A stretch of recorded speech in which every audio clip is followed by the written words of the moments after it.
Hello everyone, this is just the beginning of this is just a little overview of my dollhouse, my 1930s dollhouse and my progress. But it is about the bed, the mid-18th century bed. So this is just about a minute long. I just wanted to show you, I got most of the lighting in. Some of the lighting isn't going to stay there, it's just temporary, and that's in the two rooms to the right, the middle attic room, that light, and the light in the sewing room. I think I'm going to change out. And I made that light and that light as well, but I don't really like the way they look, so I'm going to probably change it at some point, although it's good lighting. And this one actually was a broken light that I reconstructed, so I'm not real sure about that one either, but this one I bought, and that's the master bedroom. That previous picture was the girl's room, teenage girl. This is the kitchen. I bought this light. And these are magnetized onto the ceiling. They have little switches on them. I made this light, but there will be another light in here as well in the front. And there'll be lamps and that sort of thing too. And that's the living room light, which I did buy. And so that's the whole house as it is now. And it's not finished. I have to do the outside of it and the roof, and the front has to be trimmed. Here's the bed I'm going to be making today, and it's pretty close to this. This is a mid-18th century bed, around 1840 to 1850. And it's a rope bed, and it has a mattress on it, probably corn husk, and then with a feather bed over it and pillows. And, you know, I used to work at Greenfield Village many, many years ago, and I worked in mostly the 18th century buildings, fireplace cooking and that sort of thing. So anyway, I have some knowledge of this furniture, and I was an antique dealer at one time in my history. And what I'm doing is I'm cutting out the headboard first, and this is balsa wood. And I say this every time, but I do have an awful lot of it, and so I'm using it. My only issue with balsa wood is that it isn't really sturdy, but these are not toys, so I'm not concerned about children playing with them or any of that. But it does split rather easily, and so I try to be very careful about how I cut it, especially curved surfaces. So I take my time with that, and I usually do these little slices to get the curve so that it doesn't split. Sometimes I don't cut all the way through as I should, but on a second pass it'll usually come out. Now, I keep getting comments about how I should age my furniture more. And in some way I disagree with that. For one thing, in the 1930s house, some of that furniture is not furniture that I made, but it's actually antique furniture. You know, it's 90 years old. And it looks brand new. So my idea is that I'm not here to age it or make it look worn out, at least in the first dollhouse. And in this one, now some of these items that I'm going to be making, although they are from antiques, they wouldn't appear as old in those days, obviously, as they do now. Now, I put a little bit of wear on these, but not to the extent where they're just grunge. So if you're concerned about that, I apologize, but that's just how I'm going to do it. I will be using layers of paint and putting wear marks here and there, but it's not going to be, you know, like it's a actual 250-year-old piece of furniture. I'm making it in the time, and the log home I'm making is not that of a poor person, but probably what would be considered middle class by our standards today, although, of course, their life was very different in those days than our lives are now. This is the footboard, and I'm just going to cut with the grain. I try to cut with the grain on most of it because it's so much easier. So I don't place these things against the grain on the longest ends. And I'm sorry about my voice is a little bit scratchy today. I'll try not to clear my throat.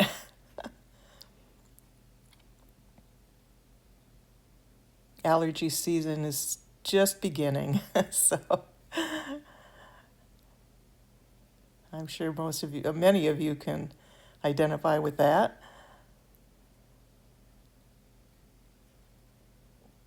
So this is just going to be the footboard, as I said.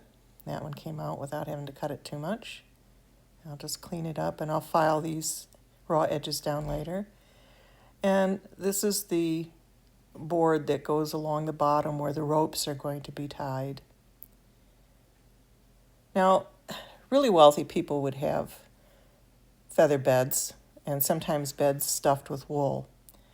Most of the people would have, either here in the United States, would have had corn husk beds, mattresses. I actually had one at one time. I found it in an attic of a home that I bought, sewn into ticking, and they would change that bedding quite often. They would open up the ticking, dump out the straw or the corn husk, and then replace it. And that would be placed on top of the ropes. And then perhaps, if they were a wealthier person, they would have a feather bed, and that would be stuffed with feathers or down, probably chicken feathers and goose down. And or they might still have leaves, or they could have corn husk in the top one. And even the feathers would have to be changed every so often because insects were a problem in those days. Bed bugs, lice, that sort of thing, they would have to be careful about.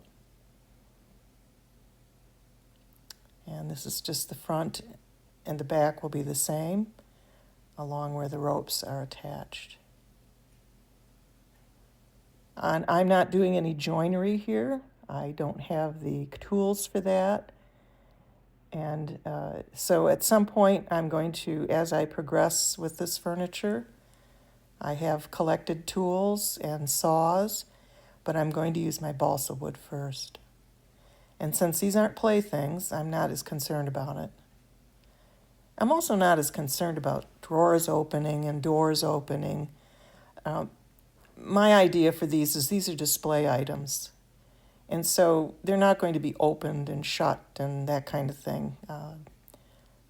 So that's just my preference. Maybe at some point I'll make drawers that open and that kind of thing, but not for this one either.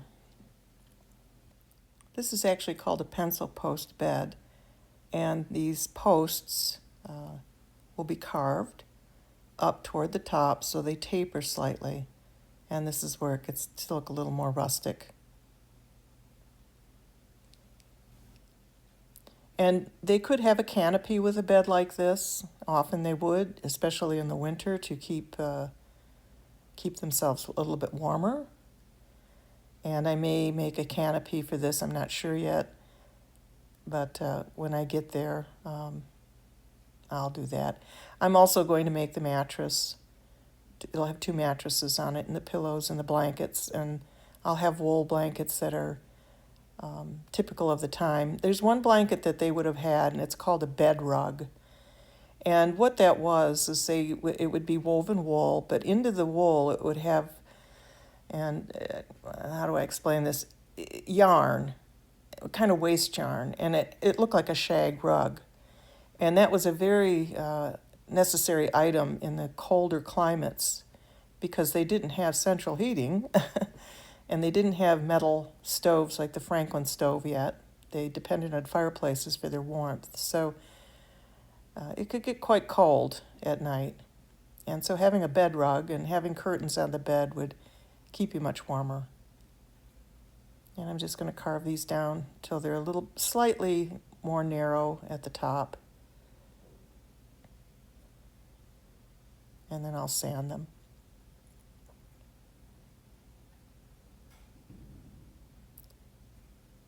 And they'll be, as I sand them too, because it's balsa wood, it's going to, you have to be careful with sanding. You don't go too far with it, but I'll be able to sand down some of the corners a little bit as well.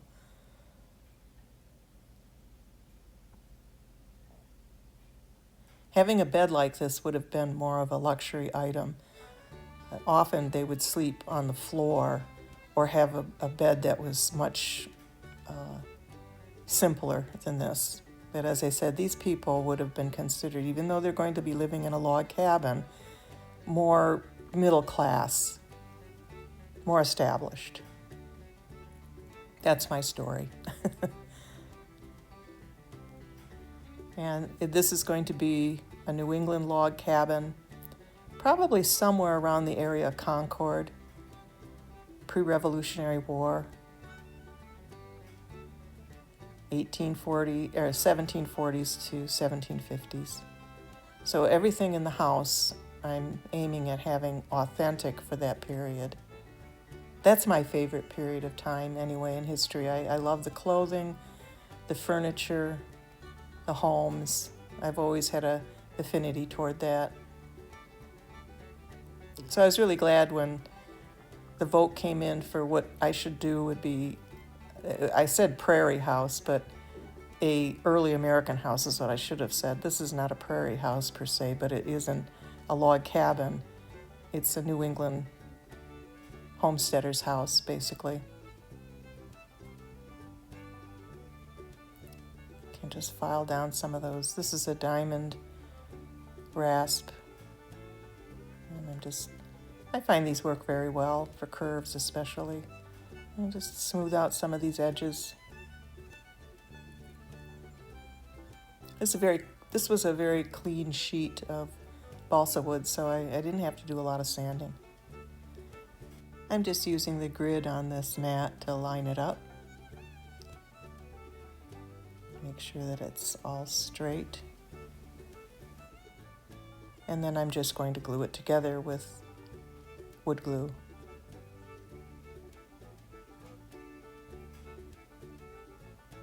Now, using wood glue, it's pretty important to make sure that you cover the entire surface that's going to be glued. And once it dries, then it holds very well. It's a very tough bond. So being generous with the glue is important, and making sure that you get good coverage. And I'm just going to line the legs up to that line at the bottom. And I'm going to put pins in to hold it, as I usually do. This is going to be much simpler to build something like this. There's no joinery, as I said. You just have to be careful you don't stab yourself.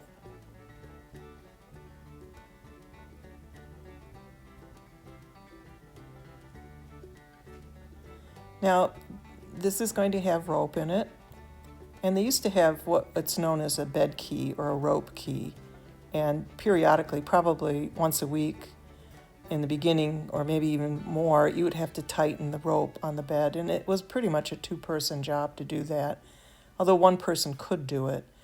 I'll have to make one for this bed and hang it on the wall.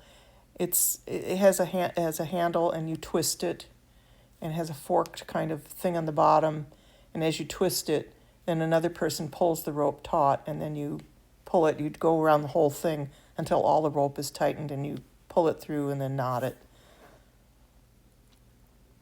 so it doesn't come through the hole. And I'm going to line this one up. I did make a little bit of a change from the original. I made the headboard and the footboard a little heavier, wider, or just a little bit wider. I wanted it to be just a little bit more substantial.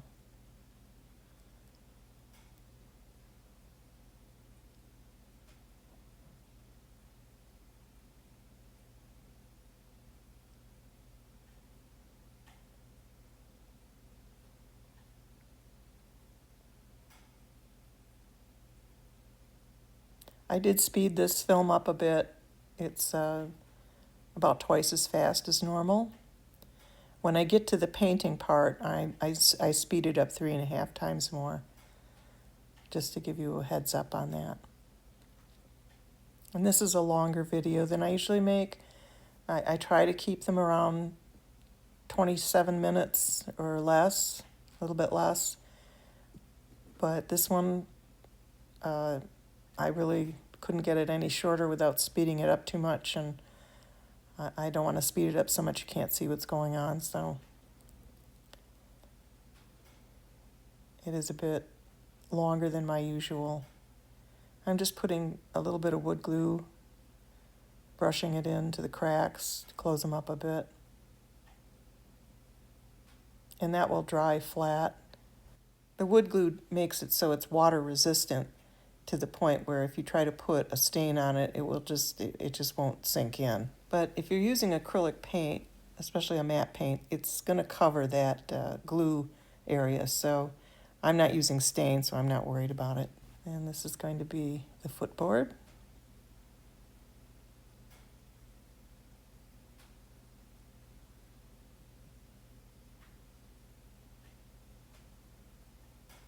You could use chopsticks for something like this, wooden chopsticks, but I think those are round, I come to think of it, so maybe that wouldn't work so well.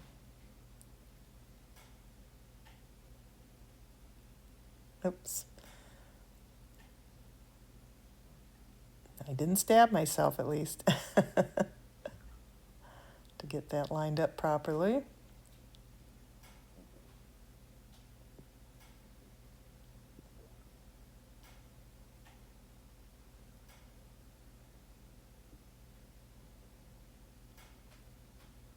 Okay.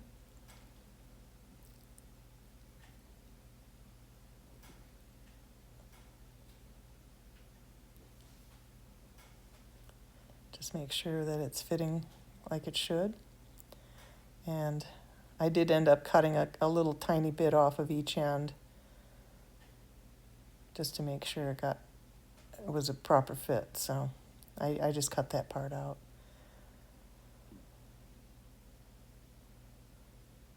Sometimes when you're cutting with an X-Acto knife, you'll cut at an angle without realizing it, and that gives you a little bit too much length on something.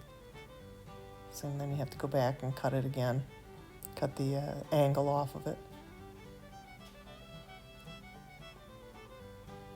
I try to use a number 2 blade, which is a little bit heavier on the X-Acto knife, and that usually solves the problem, but not always.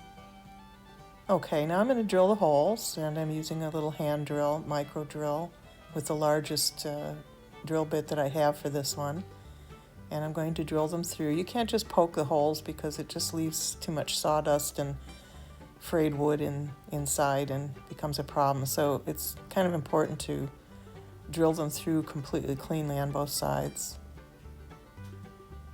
So that's what I'm doing.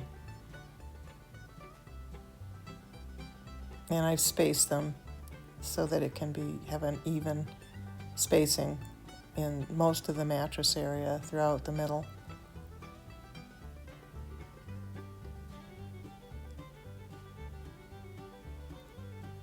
This is not a really quick project. It took me about 3.5 hours to actually build this total.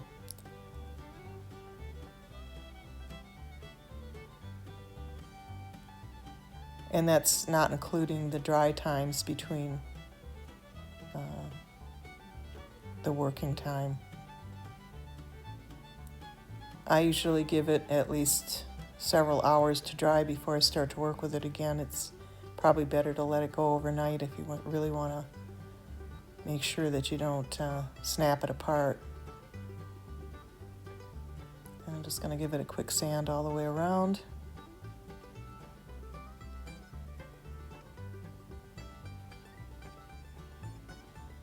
As I said, I chose the balsa wood from my stash that was the cleanest for this. So I don't have a lot of sanding to do. Okay, now there's all the pieces to the bed. Now these beds are kind of wobbly. When I was working at Greenfield Village, and we're talking way back in the 70s and the beginning of the 80s, I was a demonstrator there where I was a chandler, which means I was a candle maker. I was a weaver, and I worked in the carding mill, carding wool, and also spinning wool and flax. I also processed flax. From the flax brought in, I would put it through a flax break, and I would scutch it, which means you take off the hull. I would put it through the heckles, which means that you get down to the finest flax. I'd put it on a distaff and I'd spin it with water. So I understand a lot of this stuff. I worked for some years there, and it was one of the best jobs I ever had. And I still spin, and I still do a lot of those crafts. I still make candles. We made beeswax candles in those days, bayberry candles, which had some beeswax in them. And we even made spermaceti candles until it became illegal. And that was wax from the sperm whale. And we made tallow candles.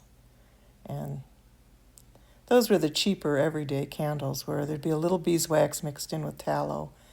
But they do smell quite, they have a bad smell, let's just put it that way. And they would also use oiled rush and oil lamps as well for lighting. Okay, I'm getting ready to put this together now, and I'll pin that up so that it stays. And I put the pins at an angle and anchor it in, and then when it's dry, I just pull them out.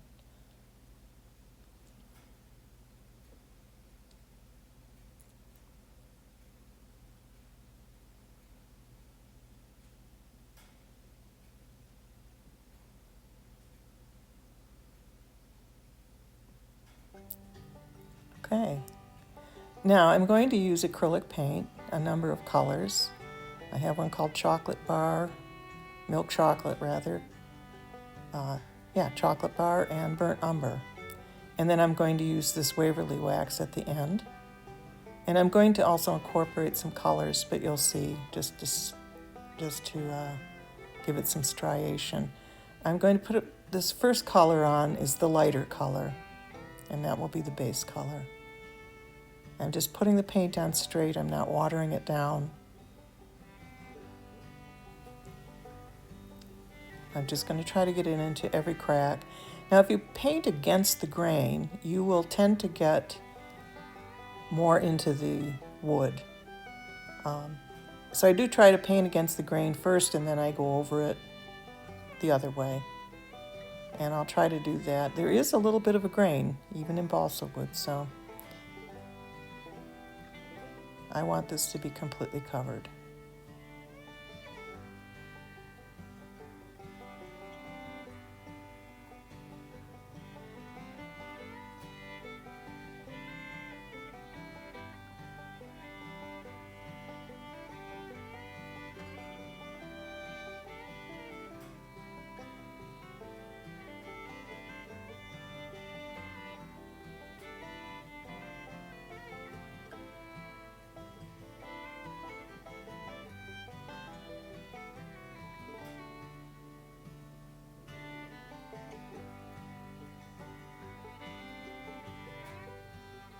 This is just, as you saw, apple barrel paint, very inexpensive. You don't have to spend a lot of money on doing this. I try not to. I want to make furniture that other people can feel that they can make and afford to make, and make it simple enough so that they feel they can do it. This is not hard to do.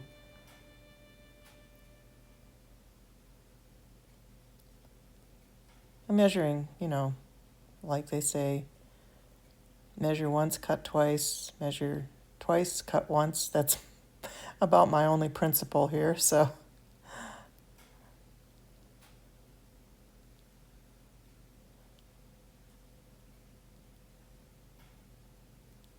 And as I said, I'm not trying to make this look like it's 250 years old, because at the time, it wouldn't be.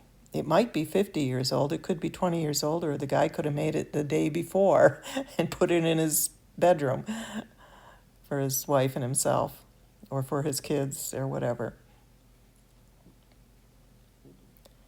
And a lot of these guys who homesteaded would know how to do this kind of carpentry. And if they didn't, they would hire somebody to do it. Or they could inherit a bed, or inherit pottery, or dishes or whatever.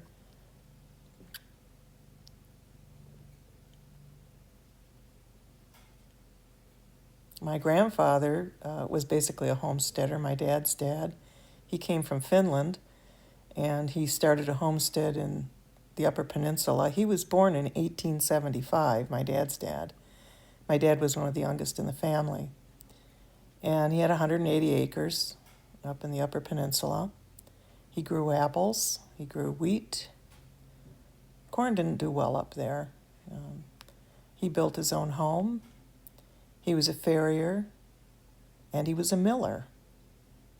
And he had a mill on his property for quite a long time, and then I think in the 1930s they tore it down. He was also a dairy farmer. I went up there for the first time in 1961. I was just a little girl, but the farm is still in my family. My second cousin has it now.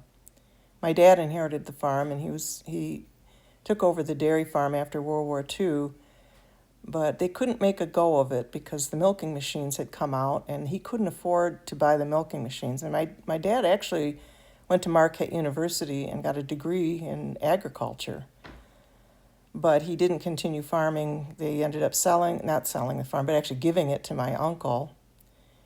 And then my uncle's son got it, who was my first cousin, and now a second cousin lives there, which is the son of my first cousin, and he's a pharmacist.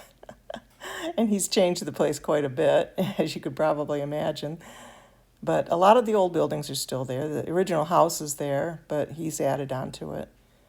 And the old barn they had to tear down, because the old dairy barn, because it was it was rotting. So,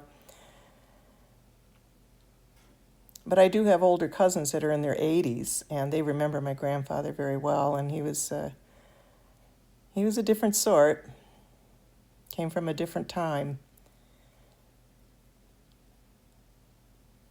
I do like to hear stories about him. My dad used to talk about him a lot. Of course, if my dad were alive, he'd be well into his hundreds as well. So my mother'd be over 100 years old, but she's gone too. So I'm not young.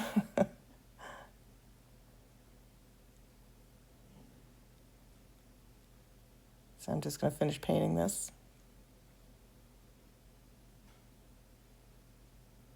I try to keep a young outlook. But I'm in my 70s, so hey, I'm not a spring chicken.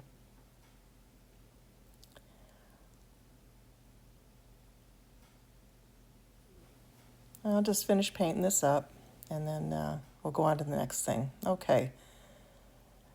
Here we are with a little bit of color, and I have some yellows and some red that I've just mixed together, and I'm going to use all of these colors, and just here and there I'm going to paint it in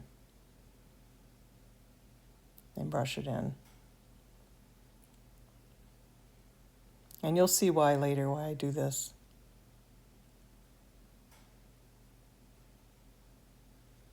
There's quite a few layers of paint on this, and that's why it takes so long. And I'm going to get some red in there, just a little bit. Oops, I got a little too much.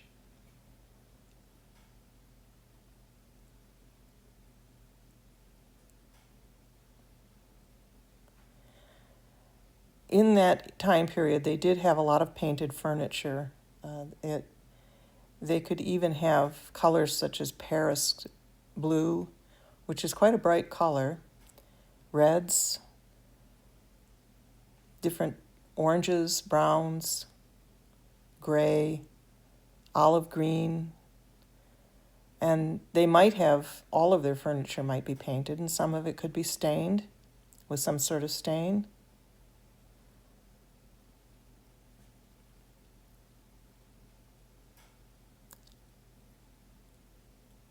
But they were fond of painted furniture.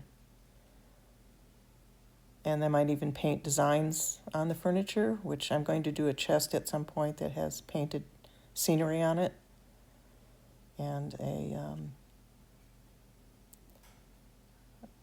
trunk a wooden trunk.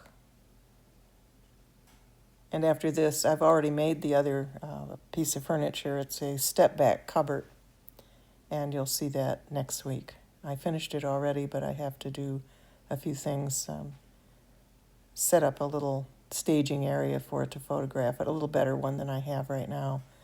And I'm going to be seriously working on the log home starting this week. I mean, I have started it already, but it's not far enough to show you anything. I'm just going to go in and just scatter this color around.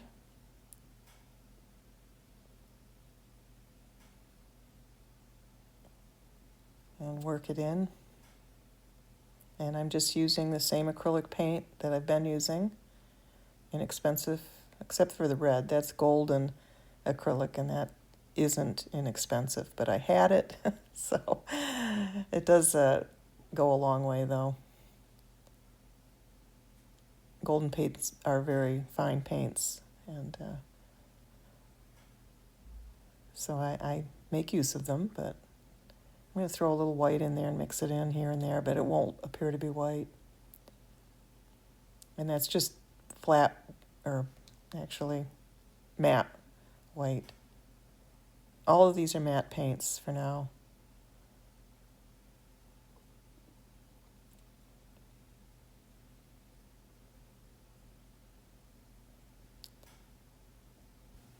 I have milk paint that I want to experiment with in different mixtures of it and colors. And I may at some point get that out and experiment with that on this kind of furniture. I have painted furniture with it before. Okay, now I'm going to put some wax on it here and there after I sand it. And just sand it down a little bit. The paint isn't even completely dry, but that's okay, it'll just blend it in.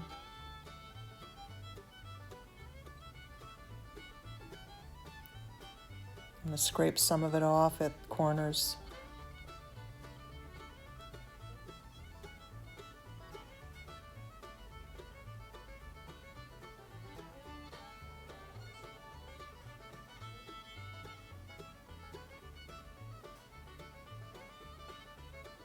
Just going to sand the bottoms a little bit, make sure there's no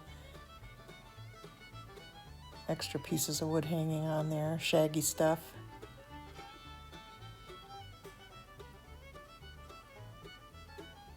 You have to be careful again with balsa wood. You can take off a little too much with sandpaper. You just have to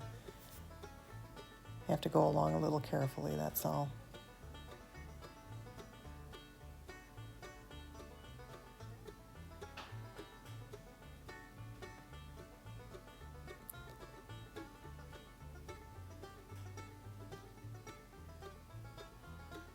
And I have to make sure that those holes are free of paint where the rope is going to go. So at some point I'll have to be digging in there again with a bamboo skewer that's the same size. I'm just going to wipe off anything that the sanding left. Just make sure that it's clean.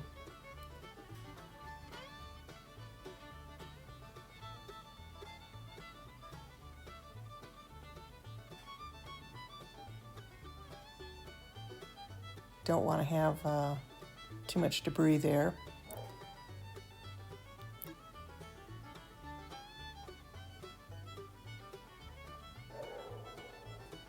I don't know if you can hear my dog barking in the background. There's deer out in the field, and I think that's what he's barking at.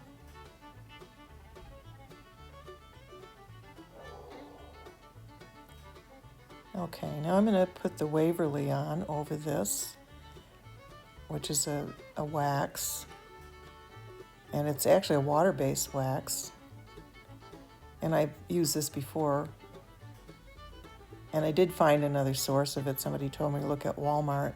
Thank you for that tip. I don't remember who it was, but it is in somewhere in my community section, I think, and I did find it, and I'm going to buy some more. I couldn't find it on Amazon for some reason, but yeah, Walmart has it, so I was really happy about that. And they have a couple of different types, so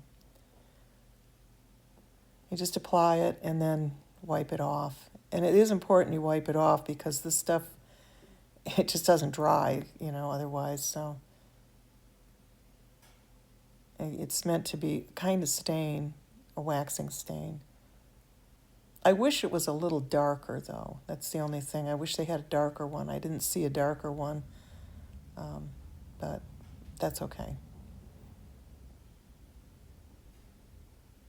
I'm just going to wipe that off as I go along. Make sure it gets wiped off pretty well.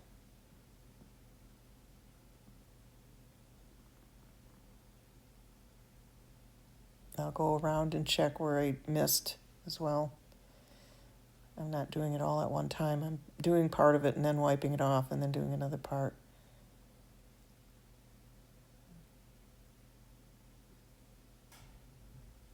And this deepens the color a bit and kind of unifies it. So it's a pretty nice product. I like it. I like to experiment with it. Messy though. And I'll go around the inside.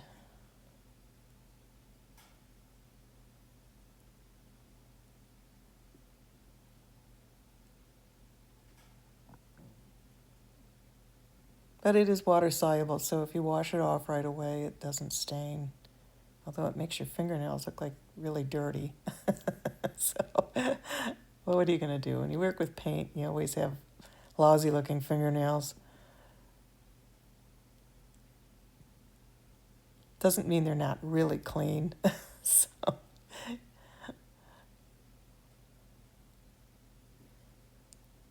okay. Just wipe that off.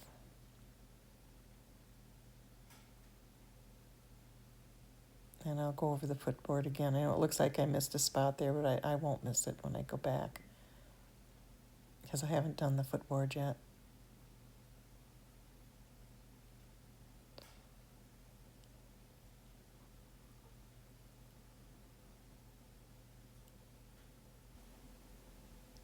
Okay, I'm just going to get in there and keep going. Wipe it out because I see there's places where it's built up. And now it's not like a regular bed. It doesn't have wooden slats in it to brace it, so it will get moist and try to twist a little bit. So this until it gets the rope in it and the glue and paint is dry, you have to keep straightening it out.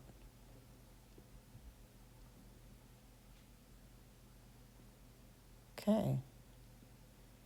Now that will have to dry a little bit.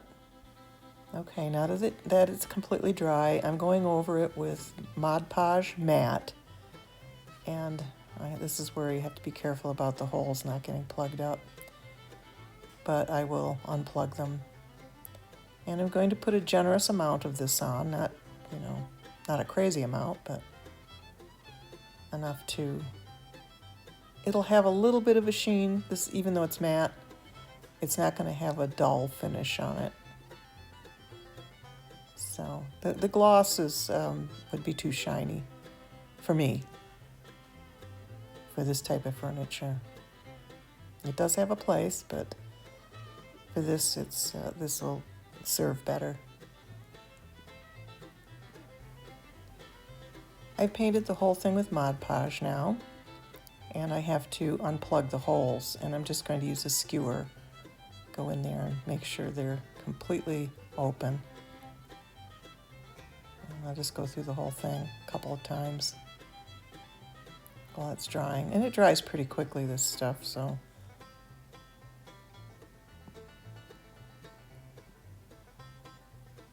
Make sure get it out of the corners so it's not too built up.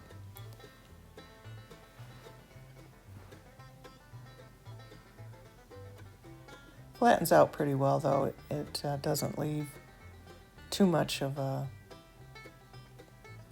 extra surface. When it dries, it does tend to contract pretty well. So I think some of you may have already seen this finished in the community center where I put it, a picture of it. So you see that you may have seen it finished already. And just smooth that out and make sure everything is pretty smooth. I'm still skewering those holes.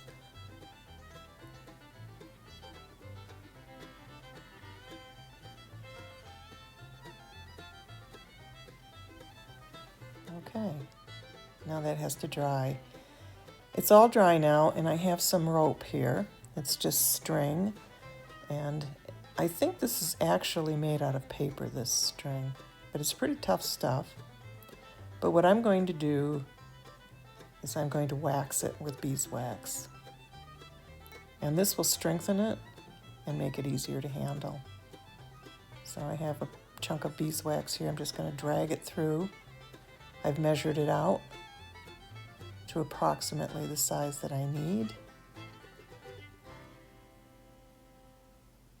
And by the way, my next video is going to be on the step back shelf, but I'll also put some pictures of the pottery that I've made, and I'll have another video on how I make that pottery, the slipware pottery that was popular during that time period.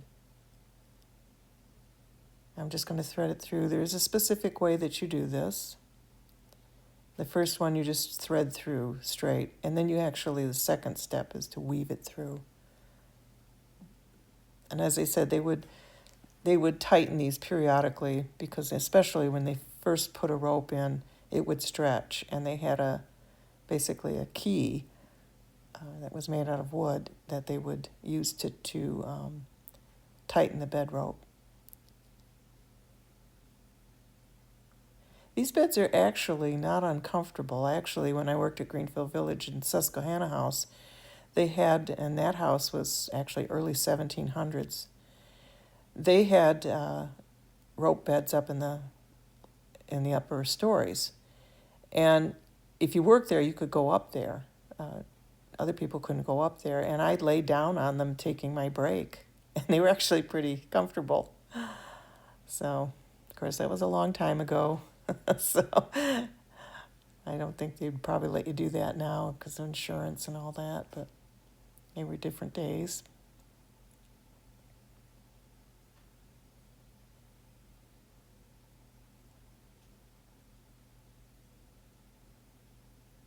Okay, I pulled it through too hard and the knot came out, so I have to go back through, and I'll just wax the end again to make it a little stiffer. Of course, they wouldn't have waxed their rope. That wouldn't have been something they could do. I'm doing it because it just makes it stronger and easier to work with. And beeswax smells good too. So I'm just going to thread through.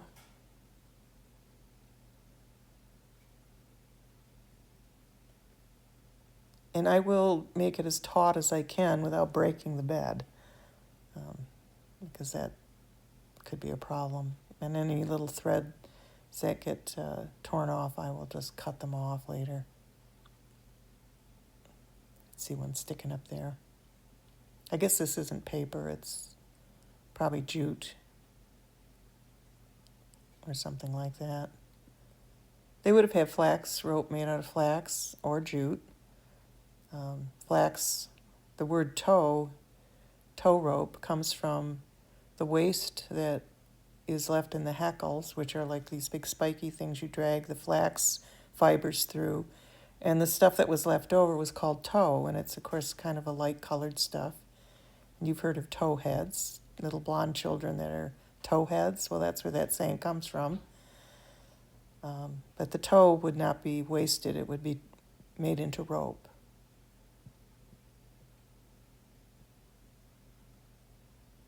And the other would be made into linen thread for weaving.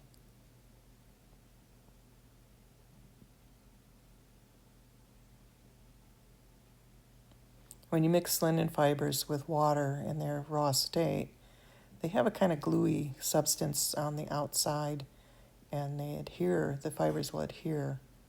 So that's why it can be woven, spun and woven, and turned into rope.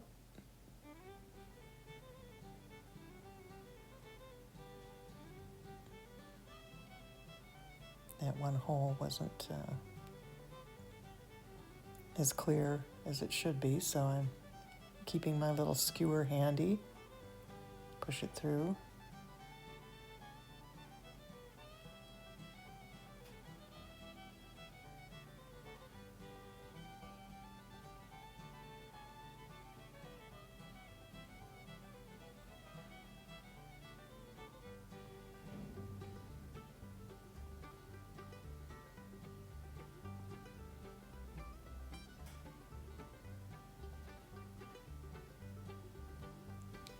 I'm going to jump ahead here in a minute, a few seconds actually, and go to the next step because you can see what I'm doing here. It's pretty self-explanatory after a while. You just go in and out, and then you start the other side. And what they would do is they would actually just wrap it around the post and take it through the next hole. And it's woven. The next course will be wrapped around the leg, and then it's woven in and out and then tied. And that's it. It's done. And I'll show it to you on this little board here so that you can see it without so much distractions from the paint on my work surface. And as you can see, it's not real grungy looking, but I'm not making it look that way because in those days they would have cared for this furniture, they would have polished it because it was an item that was a luxury item and they would take care of it, and that's why we would have that today. So I'm thinking I'm making this at the time period where housewives would care for their furniture and their pottery because it was precious. And so if you're looking for nicks and scratches and scuffs and bumps, you probably won't get a lot of that in my stuff because I'm making it for the period. And they would have, as I said, they would have had beeswax and turpentine as a polish, and they would have used that regularly. And other mixtures to make polishes, and they would have kept their stuff up. So yeah, there would be some wear and tear, but not to the extent where it's just messed up looking. You know, I'm sure there were people who neglected their furniture, but I think in this case we can say that this is a housewife who's taking care of her homestead furniture. All right, now I'll show it to you in the log cabin, which is the pictures I had before. This is just some log paper. This isn't the log cabin, just to give you an idea of what it looks like. Well, thank you for watching, and I hope you enjoyed this. It was a little longer video, not quite an hour. I think it's not quite 50 minutes actually. And I hope you'll like and subscribe, and I'll be back with the step back cupboard next week. Bye-bye.